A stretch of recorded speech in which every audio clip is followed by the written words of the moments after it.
Today I need to show you 5 things that'll make you see Red Dead 2 in a whole new way, because even if you think you know this game inside and out, there's a lot hidden and some of it is just unbelievable. To start, we're going to finally settle one of the community's biggest questions. Was the train explosion at Cornell Arthur's fault or not? There is an answer, and after a long investigation I found out it's way less obvious than most people think. But before that, I'm gonna show you how to max out Arthur's health, stamina, and Deadeye in under 10 minutes, still early in the game.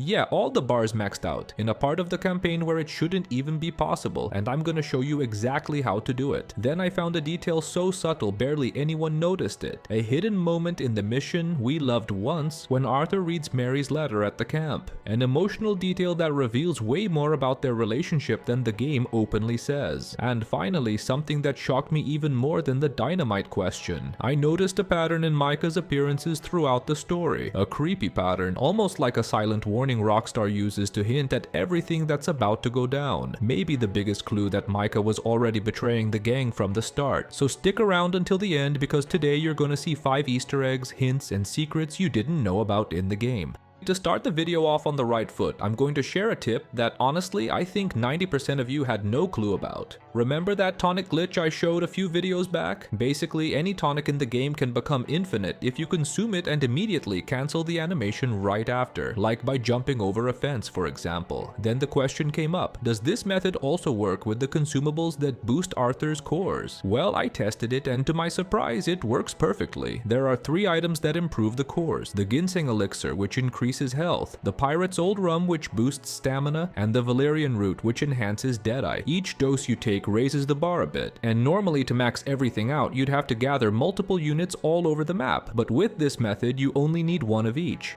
Starting with the ginseng elixir, you can find it at this spot on the map in Heartlands, hidden inside the trunk of this tree. Actually, this is the same place where you can find Maximo Cristobal. I already made a full tutorial about his treasure here on the channel, so check it out later via the link in the description. Still in Heartlands, you can grab the pirate's aged rum on top of a hill at this location in Twin Stack Pass. Once you get there, just follow the path that goes around the hill until you find the rum inside a small locker. Finally, the valerian root is also nearby in Heartlands, more precisely in the burned down town of Limpany at this spot on the map. The tonic is inside a window of the old town hall, and since you're in Limpany, make sure to stop by the sheriff's office to grab the gold bar.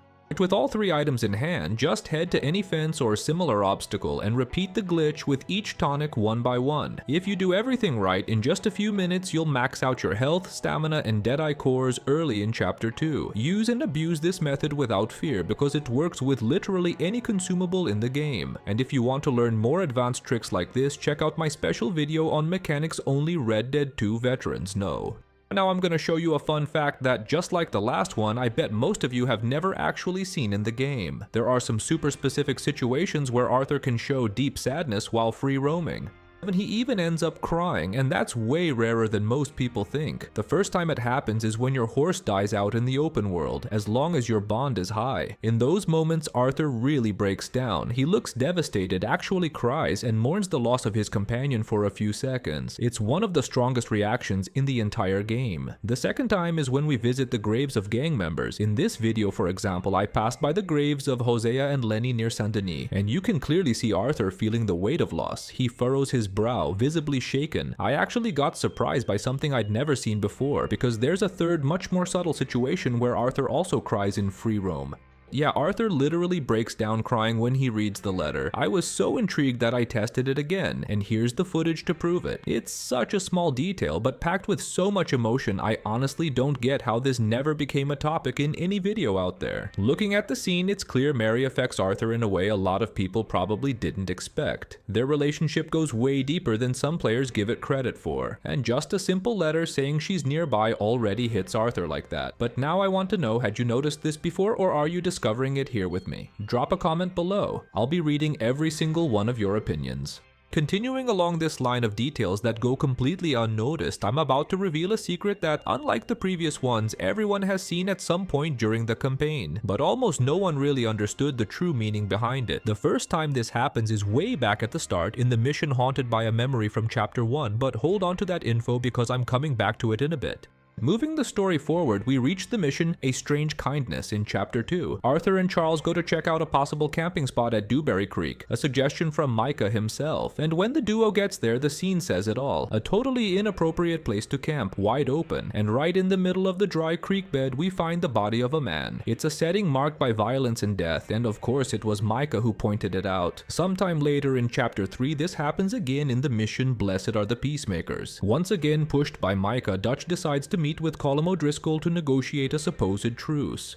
Arthur is in charge of watching everything from the high cliff with a sniper. Once again, a suggestion from Micah himself. And guess what? Just like in Dewberry Creek, the place is also marked by death. This time, not a person's, but an animal in an advanced state of decomposition. The carcass is probably that of a wolf or coyote, but the important thing is the pattern. Another spot suggested by Micah, another environment surrounded by death. This one is even more symbolic because it's exactly where Arthur gets kidnapped by the Driscolls.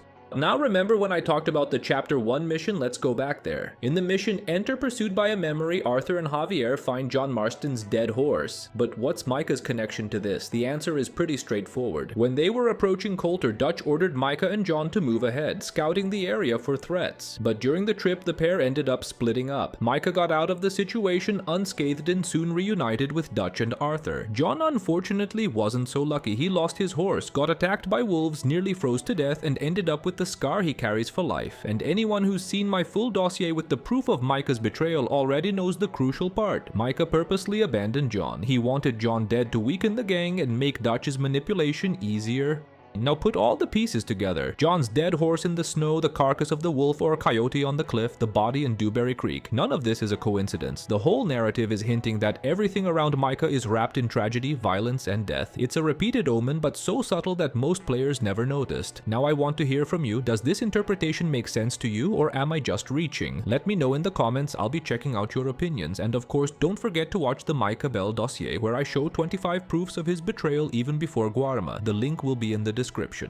And since we're talking about Micah, let me show you one of the most satisfyingly awesome scenes in Red Dead 2. Did you know there's a missable event inside the camp where Micah just gets his ass kicked? Yep, it actually happens, and I'm about to show you. It takes place during Chapter 3 when the gang is near roads at the Horseshoe Overlook camp. And the fight isn't with just anyone, it's with Charles Smith, the calmest, most centered and zen guy in the gang, but also the only one who, I quote, provokes the wrong way and turns into a monster. I'll let the scene play out so you can check it out. Hey, Redskin, go fetch me something to eat. Excuse me?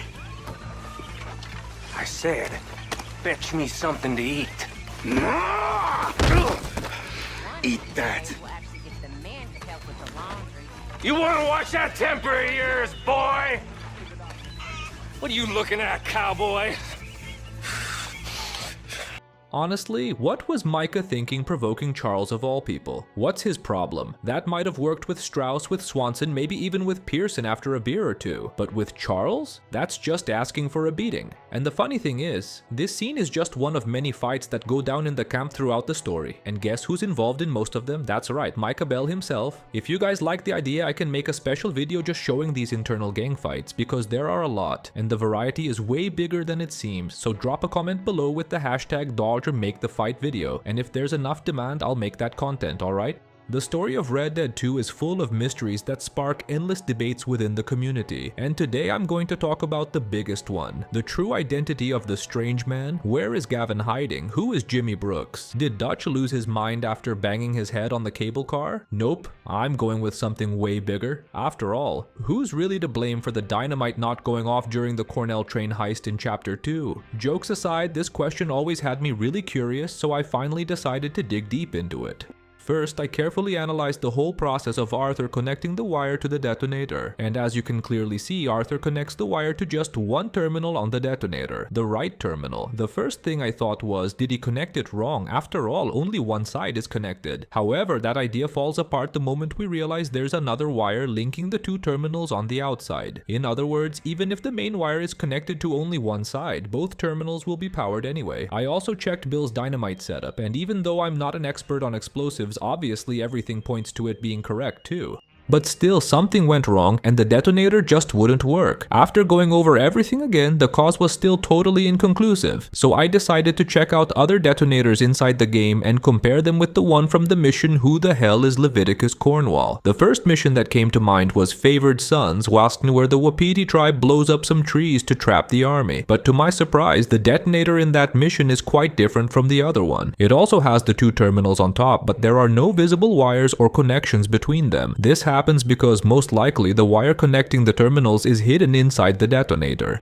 And then once again, I found myself completely in the dark. But I noticed a pretty interesting detail the way Arthur connects the wire to the dynamite. I watched every connection he made and compared them to Bill's connection on the bridge. And once again, I didn't find any significant difference. Both connect the same way, which just sinks us deeper into doubt since apparently both Arthur and Bill did everything right. Even so, I didn't give up and tried to remember other missions where we see detonators. And in just a few seconds, the mission The Bridge to Nowhere came to mind. In it, John and Arthur blow up an entire bridge to distract the army and the Pinkertons. At first, I got pretty excited because the detonator is exactly the same model as Cornwall's train, visually identical, but still one glaring difference: there are no visible wires connecting the terminals. Just like in the Wapiti mission, the cable must be hidden inside. Another difference is where the dynamite wire connects to the detonator. Unlike the train mission, here the wire isn't hooked directly to the terminals on top. It goes inside the box with no visible wire at the top. And that brings up the question everyone's been wondering. Did the train detonator fail precisely because Arthur connected the wire directly to the terminal on top? Looking at the 3 detonators, that's the only thing that sets them apart. But thinking it through a bit more, that doesn't really add up, because either way the system stays powered, whether the wire's connected externally or inside. Taking all this into account, the most likely reason is that Arthur was the main cause of the explosion failure, and I'll explain why. First off, looking at all the game's detonators, it's clear that Arthur did something different from the usual. No other detonator has the wire connected directly to the external terminal like that. Second, during the train robbery mission itself, Arthur has a very suggestive conversation with Lenny. He's basically admitting that it's his fault. What the hell is Bill doing? He had long enough to set that charge. Well, I hooked up the wire, but we won't mention that. Happy now, how you doing there? In other words, besides the technical clues, even the story points to Arthur as the culprit. But even with Arthur being the main one responsible, I think Bill is also pretty guilty here. While I was recording the detonator scenes with the free camera, I came across something that completely changes the perspective. And I'm sure 99% of players have never seen it. Usually the player just hooks up the cable and runs back to Dutch. Meanwhile, Bill stays busy working on the sticks of dynamite. But when I looked closely, I noticed that after a few minutes fiddling with the dynamite, Bill walks over to the detonator and does a quick inspection. He even touches the cable that Arthur connected, so if Arthur really hooked up the cable wrong, Bill should have noticed, and if he didn't notice, then the blame has to be shared.